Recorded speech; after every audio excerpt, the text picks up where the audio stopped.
Welcome back to another review by Mega Train Lover. Today we are having a look at a Bachmann model, and the reason why you can't see the box is because I brought this pre-owned and it didn't come with a box, but it was well packaged, so it is in very good condition. And I've tested it obviously to make sure it works because it is pre-owned, but it does work. And you can probably tell what it is, but this is a GWR Class 4500 small prairie tank, and you can tell it's a small prairie. Obviously small because it's not very big. The driving wheels are it depended on the driving wheels. So you had the large prairies which had much bigger driving wheels, but these were more I believe were more flexible. And the prairie, because it's a 262, so you've got the two bogie wheels at the front, 6 driving wheels, and then 2 bogie wheels at the back. Now, a bit of history about the 4500s. These were a development, well, not really development, but the design of these were based on the earlier 4400 class. There were 11 of those built between 1905 and 1906. These were designed by George Jackson Churchward, who was the chief mechanical engineer for the GWR in the early part of the 20th century. I think he was the chief mechanical engineer up to 1923, which is when the grouping happened. And so the 4500s were a development of the 44s, and there were 75 of these built between 1906 and 1924. The first 20 of these were built at Wolverhampton Works, and they were the last engines to be built there, and the remaining 55 were built just as 99.9% of all other GWR locos were at Swindon Works. Well, I wouldn't say 99%, but obviously most GWR locos were built at Swindon. And the 4500s were later developed into the 4575s. There were more of those built. There were 100 of those built in the late 1920s, and so obviously they were more numerous. And in terms of preservation, none of the 4400s survived. However, there are 3 4500s preserved, and then I think there's about 11 4575s preserved.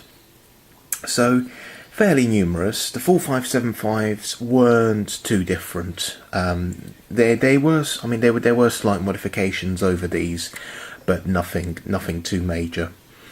Obviously, being GWR engines, they do look. If you don't look at their numbers, you really couldn't tell them apart because they just looked almost identical. Most GWR locos did. Sometimes it does get a bit hard to tell, say, a hall apart from a castle or something. Well, you can sort of, but they are quite samey. but they are quite samey. Well, not samey, but similar. But I suppose that was the GWR's policy of standardisation. Anyway, let's get a look into this model. Now, we'll say this is an old model. This is from about the early 2000s. The reason being is because I checked, and the packaging for this would have been the old Bachmann polystyrene box, which was around the early 2000s, and then later on they decided to replace them with the the ice block packaging, which we see today. Anyway, let's have a look at this model.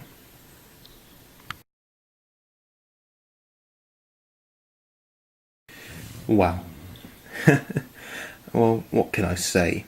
Despite this model being, well over about 15 years old, the detail is actually quite nice. Let's start with the basics. So you've got sprung buffers on both the front and rear of the engine.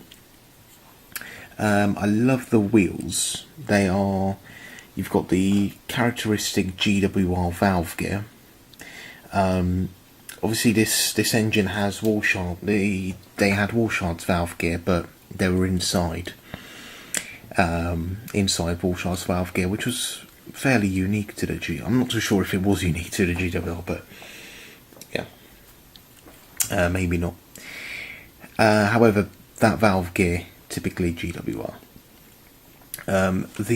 Speaking of GWR, the lettering is applied very well. You can tell it's 3D. It's not just printed flat on in a 2D way. It is actually printed on properly.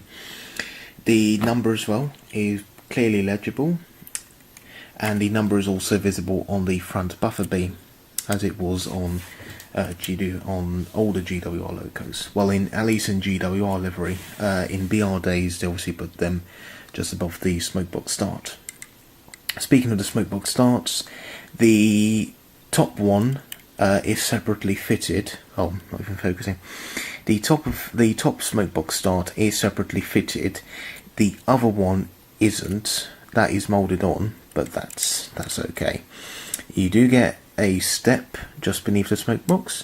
You get 3 lamp irons. You get separately fitted handrails running along both sides of the smoke box. Obviously it stops at the water tanks. Separately fitted handrails just here on the running board. You do get a bit of detail inside as well. You do get quite a bit of moulded detail, but you do get a fair amount of separately fitted detail as well. You've got the typical GWR safety valve, and you get the 2 whistles, which was also typically GWR with the 2-tone whistle. And what else is there to see? I mean, very, very, very characteristic look of a GWR Prairie Tank. Bachmann have pretty much nailed that perfectly. And I think they still use the same tooling for the modern, for newer models of this class. Maybe with slight modifications, but it's still fairly up to today's standards. It's really quite nice. Separately fitted handrails on the cabs, on the cab side there. Let's look at the cab detail. It's a bit dark. Now, it's a bit hard to show because it's quite dark and the cab is enclosed. But you can see there is quite a bit of detail in the cab. I'll just quickly check myself.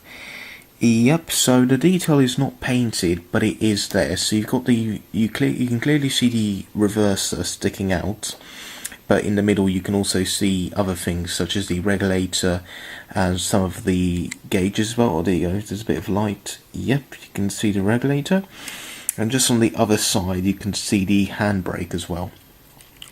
You got loads of rivets on the side tanks. Let's just focus. Yep, you can see it's just a ton of rivets. Well, pretty much everywhere around the side tanks, smoke box, on the running board as well.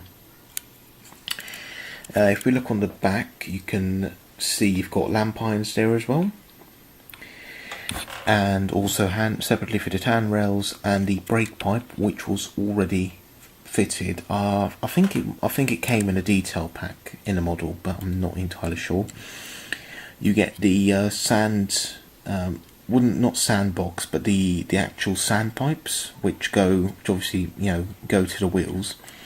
You get the brake rods underneath, and yeah, so you do get other separately fitted details as well. Even this pipe leading up to the safety valve on both sides, both of them are separately fitted too.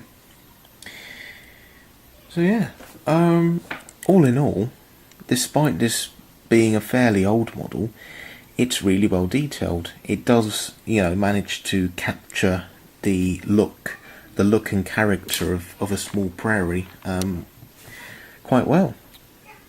Well, very well, in my opinion, very well. It looks exactly like how it does in real life. But yeah, I mean, obviously the livery's a bit plain, but then again, it's unlined GWR, so it might look a bit plain. However, I absolutely love the lettering. That is really, really crisply added. So yeah, the only thing left now is to see how she performs.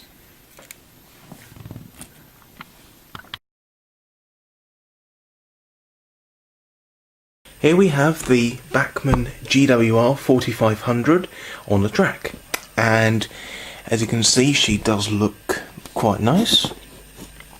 And let's select her number, which is number 11, and off she goes.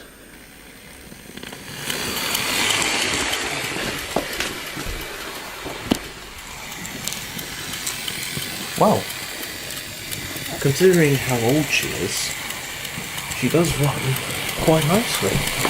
I mean, she's a bit noisy, but then again, I believe this does still have a can motor, whereas obviously the newer ones have, I would say, a 5-pole motor. But yeah, it does appear to be slightly jerky, which might just be the only criticism in terms of performance and the noise, but otherwise it's not bad. It's not bad at all. Let's get a few shots of her passing.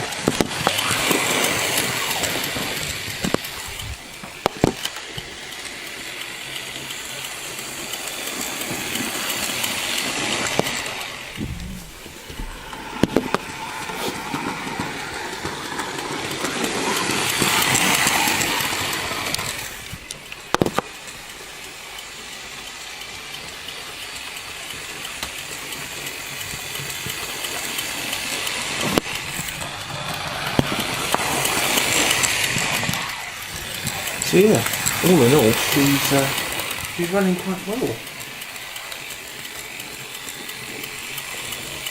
The clicking noise you can hear, it's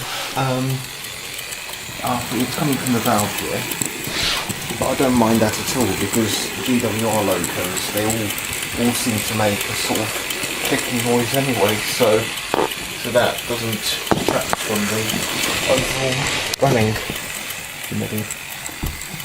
But yeah, quite nice.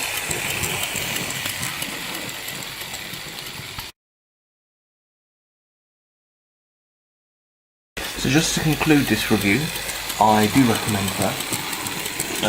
She's essential if you're a GWR fan, because these were very common across the, these were very common among the GWR so yeah. Obviously you can get newer versions of this from Bachmann, but even if you can get it second hand, it's still really, really nice. Anyway, thanks very much for watching this review, and see you later. Goodbye.